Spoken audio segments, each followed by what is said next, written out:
Hello, I'm Brigantia Blackbird of Blackbird's Brew. Happy Wednesday and welcome back to the series on the Havamal. This week we are looking at verse 53 and we will begin by looking at 3 different translations.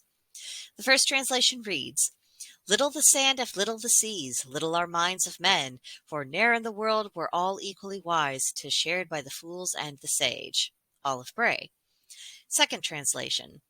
"Little a sand grain, little a dewdrop, little the minds of men. All men are not equal in wisdom. The half-wise are everywhere." That's W.H. Auden and P.B. Taylor. Final translation. "A small ocean has small beaches, and small brains have damned little to give. But the world takes all types." That's from The Cowboy Havamal by Dr. Jackson Crawford. So natural inequality exists. This is not something that can be solved with education, money, or governmental interference.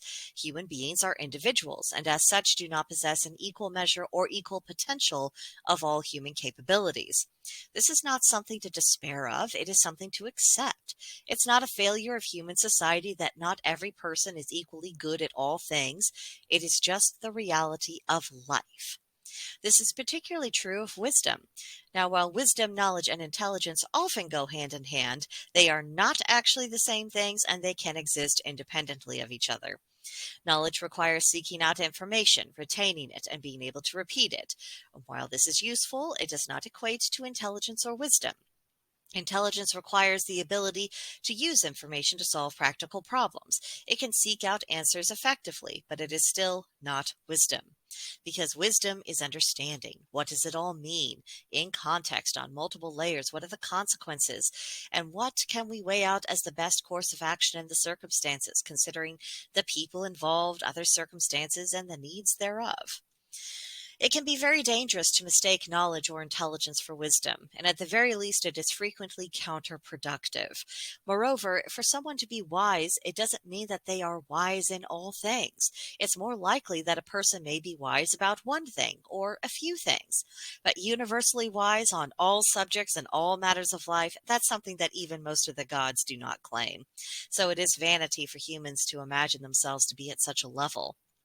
Understanding that we all have our limitations is a form of wisdom, perhaps the most valuable wisdom we can possess.